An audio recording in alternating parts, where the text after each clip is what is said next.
Hey guys, welcome back to another Flesh and Blood video.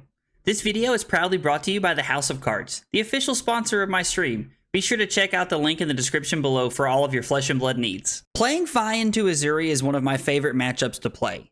The Uzuri player can oftentimes put Fai in awkward spots and really target their arsenal, which means the Fai player has to be really careful with what they choose to arsenal and when they choose to arsenal. As a Fai player, cards like Sink Below and Reinforce the Line are normally our best arsenal targets because they give us the most protection against anything that Uzuri's trying to do. But every now and again, you're forced to try and arsenal an Art of War or a power card and hope that it works out so that you can have a big explosive turn. The Fai and Uzuri game is really shaped by two things in my opinion. The first one being how smart of an arsenal player is the Fai, and two, how much disruption can the Uzuri draw? Thanks for stopping by, guys. I hope you enjoy the match. We're looking at running all 69 cards so that they can't fatigue us here is the idea. That's the goal, what we're going for here. Now, it doesn't always pan out that way, but that is what we're going for. I'm just gonna block 5 and keep the E-Strike and the Reinforce the Line here. Okay, well, if this is how they want the game to go, I'm just going to play Reinforce the Line here. We're just going to block this out, and then we'll let them arsenal their last card there. So, we have Rabble. Man, this is actually a really awkward hand unless we're going to put our Phoenix Flame on the bottom, which I don't think it's correct to do this early. Because we have a pretty... I mean, I guess we can just go Rabble, Emberblade, Blaze into Phoenix Flame, Arsenal the E-Strike. That's probably fine. Blue on top. Big Sag. Big Sag. It's actually Rabble, Blaze, then the Emberblade here. Because we have to have a Draconic Chainlink to give our Emberblade go again. Playing a pretty defensive style list, which... not super surprising. Uzuri's usually pretty defensive here. Wow, that's a lot of cards to block with here. And then let's come in for 1. And then I'm just going to go ahead and arsenal my E-Strike here. I'll just take 3. My hand's pretty solid. I'm a pretty big fan of my hand right here. Hopefully their last card isn't like a Leave No Witnesses or something. So let's think about the best way to do this. We can play Command and Conquer, which is pretty solid here. I could go Ravenous Rabble into E-Strike with Go Again into Command and Conquer is a pretty solid turn. Leaves me with no arsenal.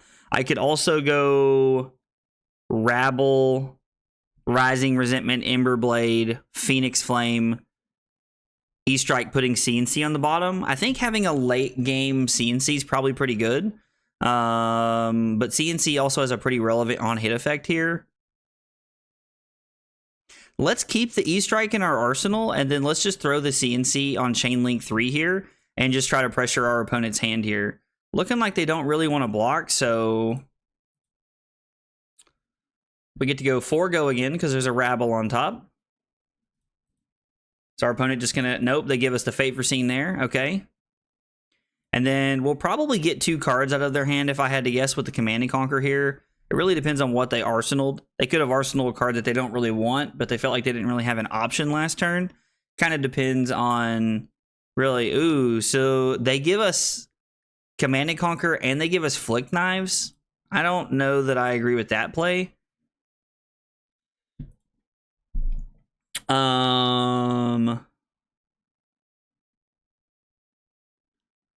Lava Burst, Reinforce the Line. Actually, is it just Lava Burst and E-Strike here?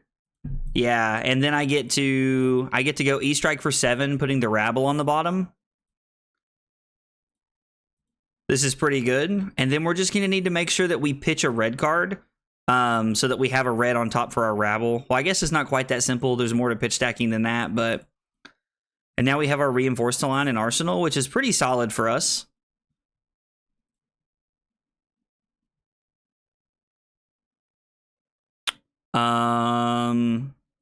I'll just pass and play the Sink Below here. I mean, I still think I'm just going to play the Sink Below here. Ooh, I guess if they're going to do that, I'm just going to take 7. I think I'd rather just take 7 here if they're going to use Black Tech Whisperers. I have no way to get the card back. Ooh, okay. So now they're going to go get like a, what do they get? Plunder the Poor. And now I can just go ahead and put my, I can play my Sink Below here, and then I can put my Lava Vein Loyalty on the bottom. Okay, I mean, we drew basically the same card here, but I mean, that's fine. It's not exactly a big deal. So Brand with Cinderclaw for 1.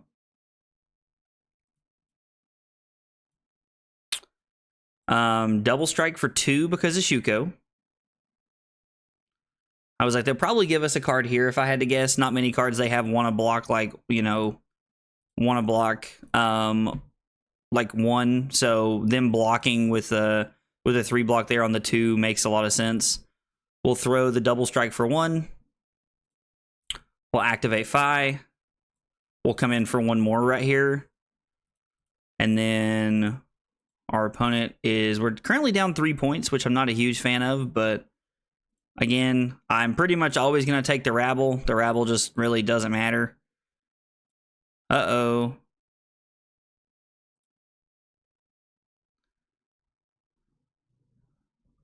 So, I mean, I can just block 5. Hopefully they don't have a Shred. I was like, we block 5 to cover this up. We're trying to deny them the ability to get back their Black Tech Whisperers at this point.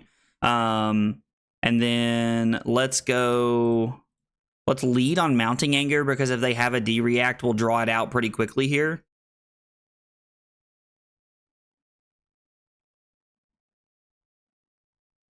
Just going to block 3 and take the extra one here. I mean, that's fine. They get to like block now or block later. So it's kind of 6 and 1, a half dozen in the other here, honestly. Okay, so they're on 3 copies of Razor Reflex. That's super spicy. So we'll come in for 3 with the Emberblade. They block with a card. And then we'll come in for 2 because of Shuko. And they go to 30. Or is this or that all you got? Nope, they go to 30.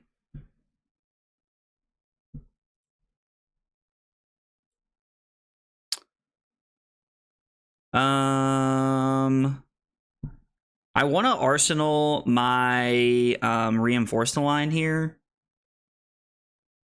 Or I want to arsenal my Art of War here. Yeah, no, that's actually great.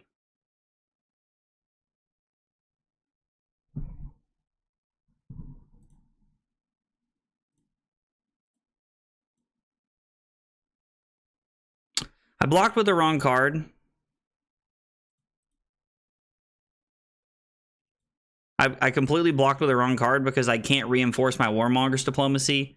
Now, if they have a Shred that's yellow or better, we get blown out there, but I think this is still an okay line of play here. So, I hate keeping the Warmongers in my deck, but I think that being able to get rid of our Reinforced line right there so that we can play our hand is perfectly fine. Because I want to arsenal my Art of War, and then I want to try and have a big Art of War hand right here, if I can. Now, arsenaling the Art of War when we've only seen 1 Command and Conquer and 0 copies of Leave No Witnesses is very scary, but I still think this is okay. Is that the third? It's got to be the 3rd Rabble, right? I was like, I thought they'd already played all 3, but I guess that's the 3rd one right there. I mean, this hand's fine.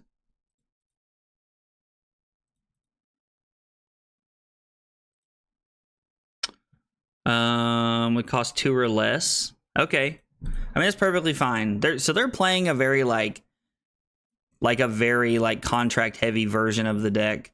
So let's lead on Double Strike here. I think that's a better play.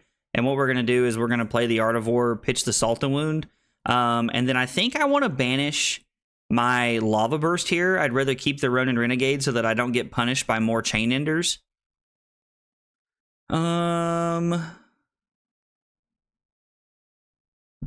I'm kind of tempted to play another Art of War here. I mean, we have it. We might as well just go for it. I'm not really a fan of playing multiple Art of Wars in one turn, but we are immediately rewarded for our decision. So Brand for 5, because it gets +2, which is so incredible. And then we have Ronin Renegade for 5 on hit Mask, which means they're forced to give us 2 cards. You love to see it. Now we have Double Strike for 4 because of Shuko. We have Brand for 5. And then the Phoenix Flame's only going to be for 3, but that's okay because we're going to get at least one more card out of our opponent's hand. And this was really the hand we wanted. This is the hand that puts us ahead on tempo. It puts us in a really good spot. Like, I think that was the hand we wanted, even if we did have to play 2 Art of Wars in one turn, which is less than ideal, but this is still very good.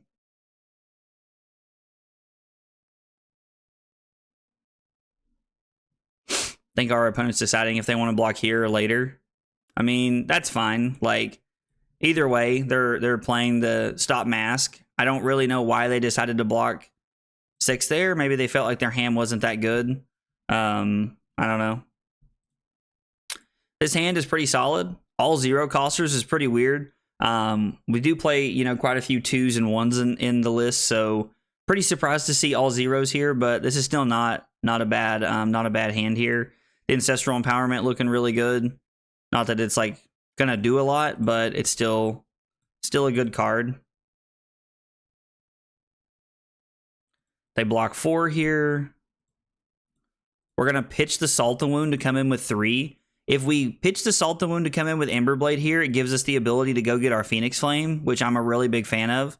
Because if our opponent gets aggressive and decides to block here, I can't imagine they will. I was like, then they're left with 1 card in hand and 1 card in arsenal, giving our Snatch a better opportunity to hit here. Ooh, debating if they want to keep that last card. I mean, that's fine. I'm just going to draw a card and we'll just arsenal it here. I would have been rewarded for snapping, but I still don't think it's correct to snap in that spot.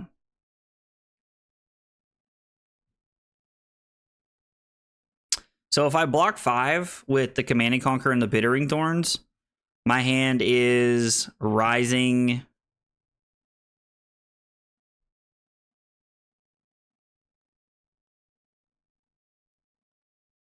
I mean,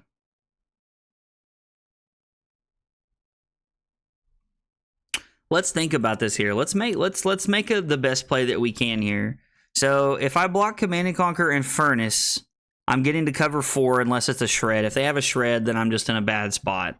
There's not really much I can do about that. They could be a Razor. We've only seen 2 Razors. There's 1 more Razor left in their deck, I assume. Razor would be rough because then we would have... It would be pitched Lava Burst for Bittering Thorns and a Snatch. So it wouldn't be the end of the world. I mean, I think this is an okay line here. Okay, so they had the Shred, which like is also fine. It doesn't really matter. So they get our Rising Resentment, and they got a Censor off the top of our deck, which will allow them to get back of their Mask of Perdition here. So yeah, I'm just going to come in with the Bittering Thorns. I have to have a D-React here. I was like, or 2 cards if they're going to cover this up. They did put a card on the bottom. And then I'm going to throw my Snatch.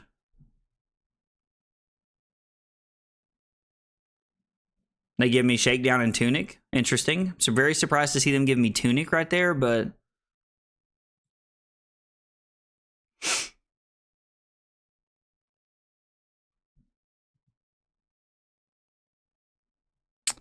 So if I block Thorns and...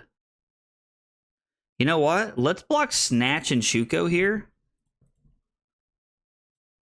And then I'm just going to go E-Strike for 7, Arsenal my Art of War.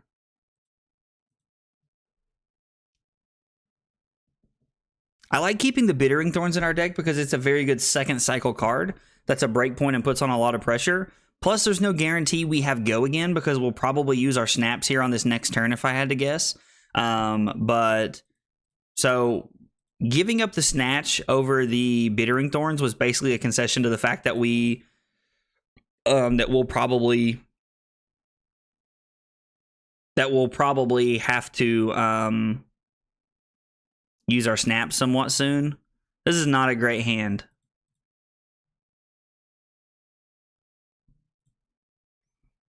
I'm going to go ahead and sink this, put the stab wound on the bottom. I mean, that's a pretty good card to draw into. They just wasted their black tech again, which is awesome. You love to see it. And then I'm going to throw Command and Conquer. Gonna be honest, if we wanted to get really spicy here, I could play the Art of War for the 1 extra point, but I don't think that's a correct play. I don't really think that's where we want to be. I think I'm in a better spot to just attack with the Command and Conquer and try to hang out for next turn. Like, we have 17 points of life, so like we're in a decent spot to like try to hang on here and have a big turn. Although not with a hand like that. This is not a great hand. So this is for 6. So if I block Bittering Thorns and play Reinforce here, I can pitch the Brand to play my Censor, which gets 2 cards out of my opponent's hand. We're going to go up to 20 and then down to 16. So we're in an interesting spot where like we're slowly fatiguing them here. We just have to make sure that we don't run out of cards. What card do we not want them to play? They've played what? 2 copies of Codex of Frailty? Codex could be pretty good. We've seen a lot of Shreds, so I'm not really worried about that. I think Leave No Witnesses is a big one for us at this point. We're trying to protect our arsenal, so we're going to hit Leave No Witnesses, because I think that's one of the scarier cards they could have. Although, admittedly, this hand is not great. I mean, with the 2 extra cards we're going to draw off empowerments here, like, this hand could actually be insane. But, oh, take 5 all day long. All day long. We'll just, our hand's good enough to where even if they do put in, like, a Command and Conquer, I mean, that's fine. They can do that, and, like, that, it's a total legal play there, just wasn't thinking about it. I was like, but if they did put in something, our hand was just good enough, in my opinion, I think, to where it doesn't matter. Ancestral Empowerment. Ancestral Empowerment.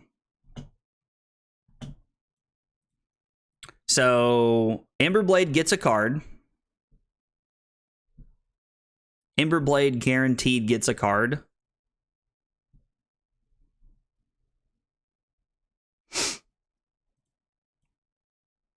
And then we get to get a Phoenix Flame. This doesn't get a card here. It's like they probably give us the mask just to block efficiently. And then Soulbead Strike takes a card from their hand, which I'm a pretty big fan of. And then we're going to Arsenal our Sink Below. And honestly, that should put the game away. So let's go Rabble. And there's a Warmongers on top, which is fine. Like, we just need cards that take cards out of our opponent's hand at this point in time.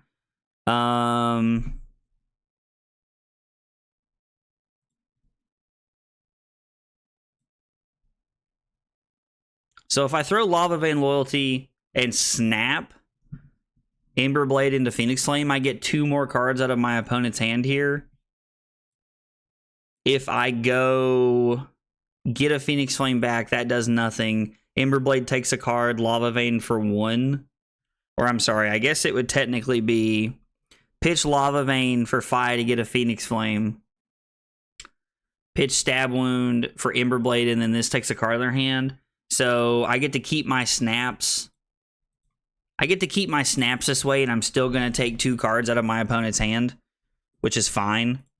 I mean, I guess let's keep the Soulbead Strike in our deck. I think that is technically a more correct play here. And then we'll come in for 2. Okay, so they have 2 cards they like. They have 2 cards they like. This hand is not good.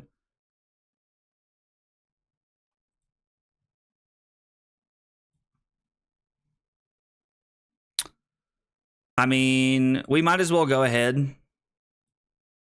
Let's put this on the bottom. Sheesh, that's not good. Get a Phoenix Flame, Emberblade, and then 2.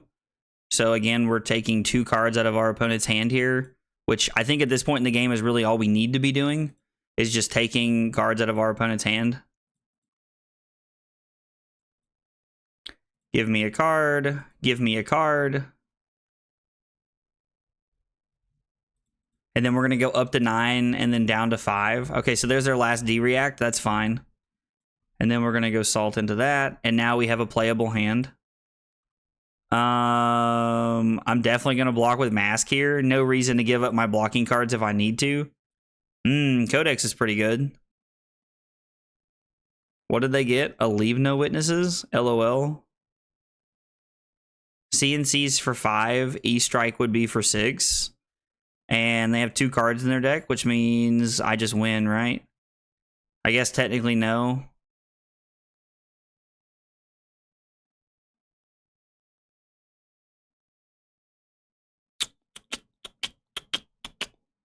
I mean, I don't like win, but I win. So we'll block 6.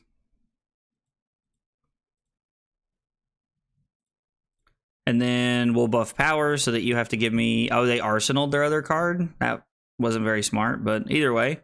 That was a very grindy game, and we actually ended up fatiguing Uzuri. How about that? This game was going about like every Uzuri game I play. It's pretty grindy. There's a slog back and forth. Both people are blocking. And then all of a sudden, I was able to have my 5-card hand with my Artivore, and that really put me in the driver's seat. And from there, we never looked back. Being ahead and having 9 extra cards in my deck actually allowed me to fatigue my opponent. Now, you heard me make the comment about my opponent arsenaling their card not being smart there. I said this, but it didn't really matter what they did there. They only had 2 cards left, so it was an irrelevant choice anyway. My opponent made a decision to block with Flick Knives very early on in the game, and while I don't know the contents of their hand, I can't really say that I agree with that decision. Flick Knives is an extremely powerful card, and the fact that their Flick Knives only blocked for 1 really, they just lost a lot of value on it. The other thing I want to mention is the fact that I'm playing Emberblade in this matchup. I enjoy playing Searing Emberblade in this matchup because a Frailty token can literally make my Kodachis non-existent. At least my Emberblade comes in for 2, so this is one of the matchups that I really like my Searing Emberblade into. Guys, if you see something you think I could do better, let me know in the comments down below. I'd love to hear about it. If you like the video, be sure to like and subscribe for more content. Thanks for watching, I'll see you next time. Take it easy, guys.